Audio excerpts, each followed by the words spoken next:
Here's the thing. I would love to be reviewing high-profile movies like Wrath of Man or Spiral from the Book of Saw. But unfortunately, I live in a country with a government that f***ed around for over a year and our theaters still aren't open. So I'm stuck reviewing shit like this. Let's do it.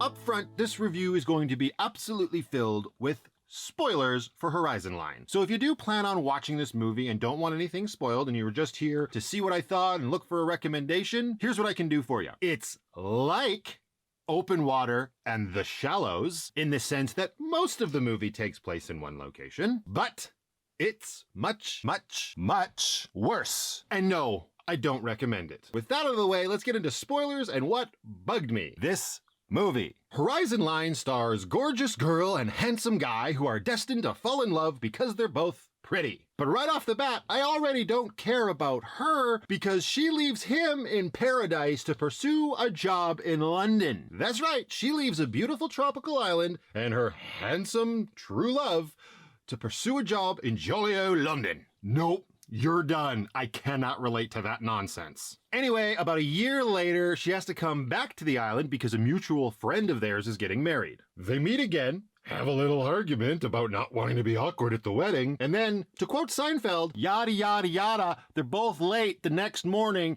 and end up on a tiny plane while rushing to get to the destination of the wedding, which I guess apparently was happening on another island? Huh.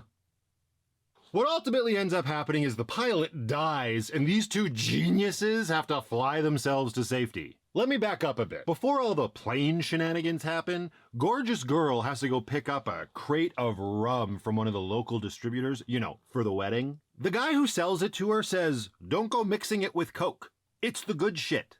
It's rocket fuel. Okay, two things. Number one, I have drank a lot of rum in my life, and if you describe your rum to me as rocket fuel, I am absolutely mixing that with Coke, and I'm not calling it the good shit. And number two, he calls it rocket fuel. Can you guess what's gonna happen? I thought that about 15 seconds after the scene ended, and then I thought, they wouldn't do that. But then later, another character calls it rocket fuel, and I realized, oh, okay, they are gonna do this. And as sure as I am that this movie is bad, you can bet that they're gonna use that rum to fuel the fucking plane. But hang on, we aren't there yet. They get on this plane with the absolute worst pilot ever. He's clearly an old friend of Gorgeous Girl, and he asks her to come sit in the co-pilot seat, and then threatens to let go of the controls and turn off the autopilot if she doesn't grab the stick. No, not that stick, the plane controls. It's all in jest because he gave her some flying lessons like 2 years earlier, but she straight up says, I'm too hungover to fly, and he does it anyway. Okay, so the pilot dies, he has a heart attack, and they end up in a huge pickle. They fly through a storm, they fly above the storm, they get something called altitude sickness, which apparently makes them really high. I don't know, that might be a thing, but it looks real cheesy here. They come back down into the storm and then continue on their way.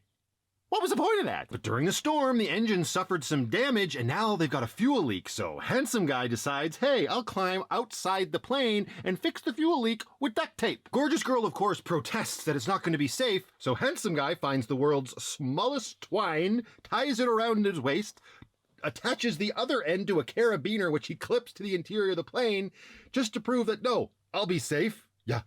Okay, bud. He then slowly inches his way along the outside of the plane towards the engine with his duct tape. Oh, and while he's out there, she yells through the window at him, be careful, to which he replies, no shit. As funny as that is, here's the thing. He could hear her, which is odd because when the characters first got on the plane, they couldn't hear anything because it was so loud. They had to wear headsets just to talk normally to one another. They went out of their way to set that scene up to show that to us. But now he is outside where it is very clearly louder and they can hear each other just fine. Yeah, sure.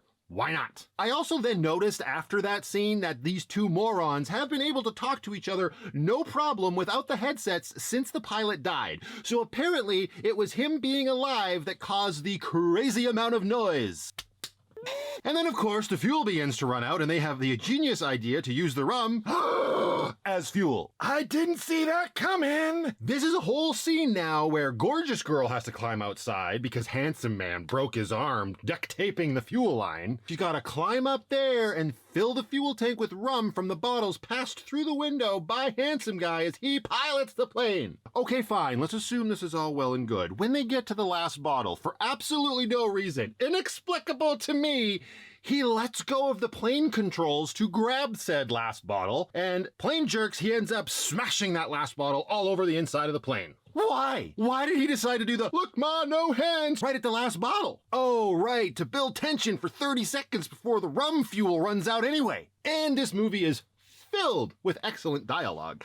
At one point, while Handsome Guy is flying the plane, Gorgeous Girl says, "Just keep looking for land." No shit, lady. He's in a pilot seat. What else is he gonna do? And he calls her a genius for coming up with the idea to fill the fuel tank with the rum, but it was very clearly his idea. Did anybody proofread this? They then crash near a sandbar, and I thought, thank God this will be it. But no, movie's got to drag on for at least another 10 minutes, toying us with the idea that they may drown or be eaten by sharks. Neither of those things happen, because as soon as they take a moment, treading water in the middle of the ocean being circled by sharks, to profess their profound love to each other, a fishing boat shows up out of nowhere and rescues them.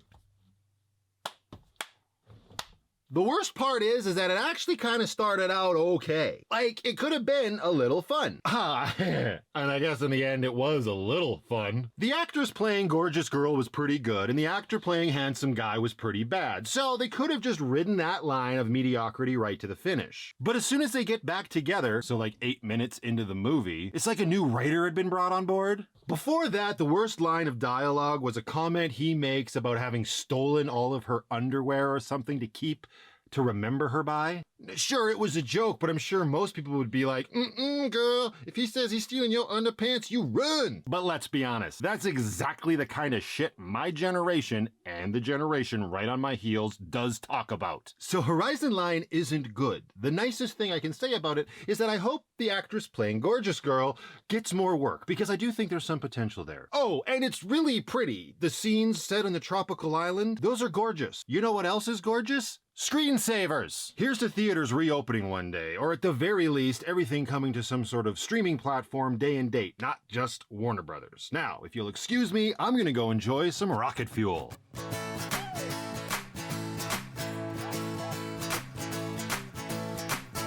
She's gotta climb out there and then fill up the